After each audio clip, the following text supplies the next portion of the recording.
Oh, Smash Brothers for Wii U and 3DS is coming out? I better get my GameCube to Wiimote adapter to use that good old GameCube controller.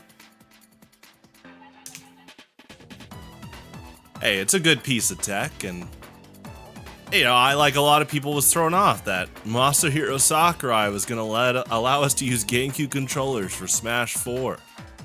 Pretty great, and honestly, I'm very appreciative that we can use them for Smash Ultimate on the Switch, and looking like that's gonna continue for the Switch too.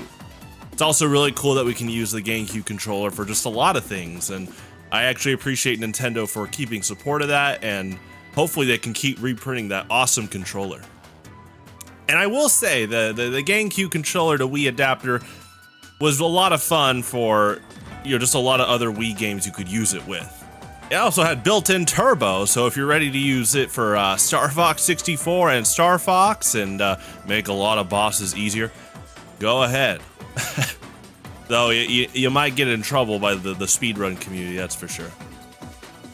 So I remember in 2006 joining a football team going into 6th grade, and we were called the Green Gators. And I remember Coach Fisher, he often was chewing sunflower seeds and spitting them on the floor, but floor as in dirt floor. We were practicing on a baseball field, but I wondered why he did that.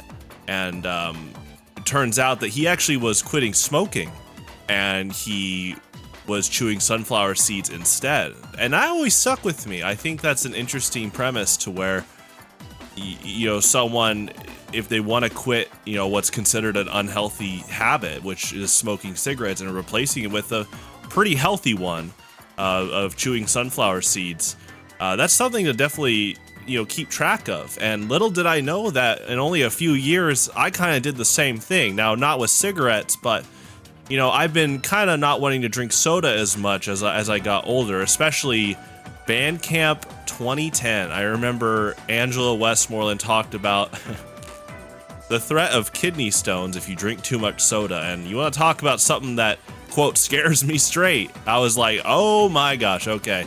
And I was drinking soda a bit, but that was definitely a first big indicator about me not wanting to drink soda as much. And I'm not here to scare anyone listening and watching, but to me, was it sophomore high school me, I definitely was like, oh, whoa, going into sophomore year, I definitely was like, okay, I want to watch how much soda I drink. And what's interesting is around that time, I just started to take a little bit more notice of my habits. And, I think when you're in elementary school, when it comes to like coming home from school, you don't have as much homework on average. So, a lot of times your homework can often be done, maybe your parents help you at the table. A lot of that, it depends from kid to kid, but I think in the average, at least American lifestyle, in a nutshell, it basically is middle school and elementary school, you do homework at the table or with your parents helping you out. Middle school, there's a little bit more of that agency, and you might be watching a younger sibling, so the TV's on. I do remember, for the first time I learned that my friend and his siblings would do homework in front of the TV. I was like, oh, that's genius, right? So a lot of middle school is like that. High school, I was on the computer a bit more. You have research papers and, again, a little bit more agency. And so I tended to do homework around my desk with my computer. And so what this is getting at is when I started using the computer more after school, and I obviously I was using it in middle school, as people have noted on my YouTube channel, I have had this since 2007, but it's funny to think about my YouTube channel back then. Yeah, middle school, the computer really was like kind of a get your homework done, or in my case, sometimes I might not have got my homework done. I got on the computer, but definitely once I got to high school, a lot more I was doing homework at the desk, and I noticed that around this time I was drinking a decent amount of soda despite not wanting to. And what was happening is my parents would buy these giant those boxes of soda, whether it was Fanta or Sprite, And so it was so easy to go downstairs and just grab a can of Fanta or Sprite and then just have it right next to you at the table. And so I started picking up like, oh, okay, I don't want to drink as much soda. I was like, what's going on here? What's the key thing that's getting me to drink it a lot? I was like, it's literally in hand's reach. And as of right now, this, that's black hazelnut coffee. Which, definitely a lot less sugar. But I was picking up that while I was doing work or just on the computer, I was drinking a lot of soda because it was in hand's reach. And then I dissected that, I have a habit.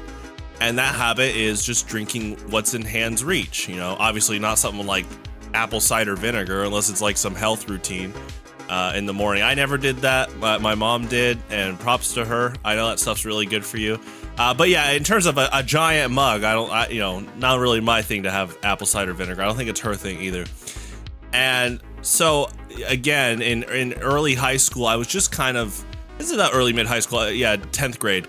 I was kind of deducing like, if I'm just kind of drinking what's in hand's reach, what if this was water? And I just remember like kind of converting over to like just filling a cup with water. And noticing that I was drinking that in hand's reach and drinking a lot of it. There definitely was a bridge where there was like even like Diet Mountain Dew. I just kind of liked Diet Mountain Dew. But I noticed that too, like a diet drink like Diet Mountain Dew, I was drinking really fast because it was in hand's reach. So this is what I would consider a bad habit in terms of drinking soda. I was able to find this kind of 180 because of, again, dissecting the core habit itself. And the habit was drinking what was in hand's reach. And by doing a 180 of the bad habit to a good habit with water, I started to build upon that. And by early 2012, talk about a New Year's resolution, I quit soda. But like a lot of people with a very endearing New Year's resolution, you might slip up. And I think there are people that in January, they slip up and then they just go back to their bad habit. But for me, I drank soda once in early 2012. It was a Mountain Dew Baja Blast from Taco Bell, which I will say, I haven't had soda since then. But that is definitely a top 3 soda, along with Mountain Dew Voltage and Shirley Temples. And if it'd be one of those things, those are the top 3. So I'm totally fine without soda, but those are the top 3 that I love so much to this day. Especially when you go to those Italian restaurants and they have like the cherry or raspberry syrup for your Sprite or Sierra Mist or 7-Up. Can't leave them out there. And so the thing I noticed was swapping in a good habit is by developing that and then, ditching soda in 2012, it really comes down to it really is that kind of cognitive behavioral therapy for yourself, where you're kind of just trying to recognize cognitive patterns. And so with soda, those early steps of swapping it for water paid off because, again, a little bit later, rather than me going back to drinking even more soda, I was like, okay, that's my one slip up for my New Year's resolution, but I'm going to keep at it at not drinking soda. And to this day, I haven't. I now, obviously, the joke is I've had like sweet tea. I've had Minute Maid. There are things that get pretty close to basically being soda. But to me, it's just a hard rule of never drinking like Coke or Sprite again, diet or non-diet. But I am careful of like the sweet drinks, basically. I mean, I just said, I drink black coffee. And I think with coffee, it's like, if I'm going to have a sweet drink, it's basically make it like a milkshake or like go big or go home.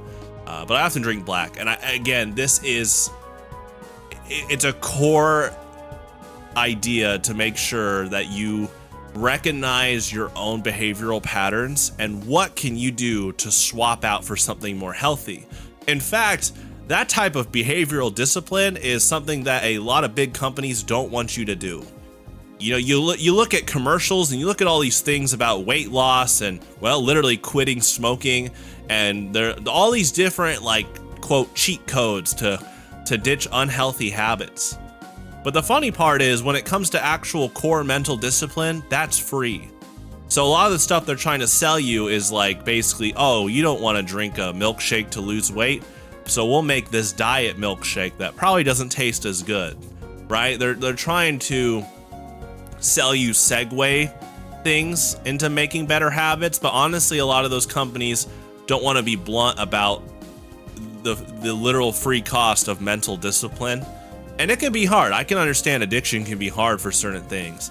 But at the end of the day, you know, again, a lot of those quit this bad habit companies, they're trying to make a profit. And unfortunately, some of them are big about like losing weight, but they don't tell you how to maintain that discipline once you do. So you could go through like hard, vigorous training to lose 20 pounds.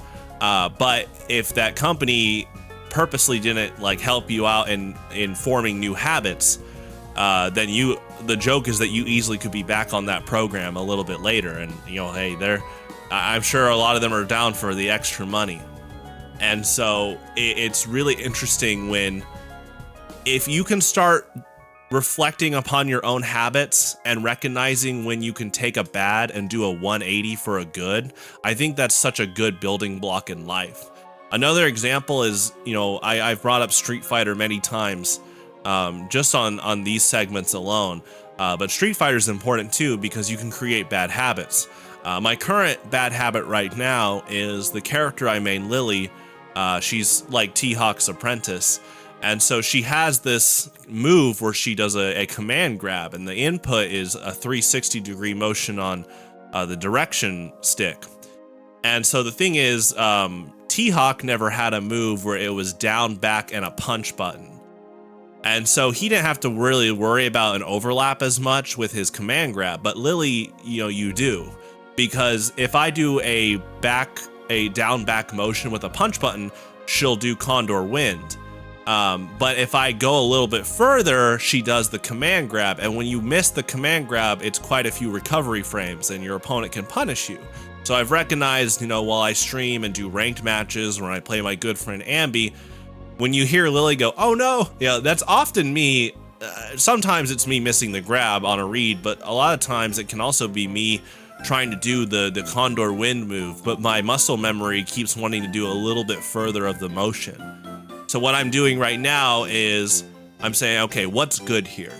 And to me, it's like, okay, I can do down back punch pretty fast and because of the 360 motion. But now what I've recognized is how do I swap out doing the rest of the motion and just pressing the button immediately?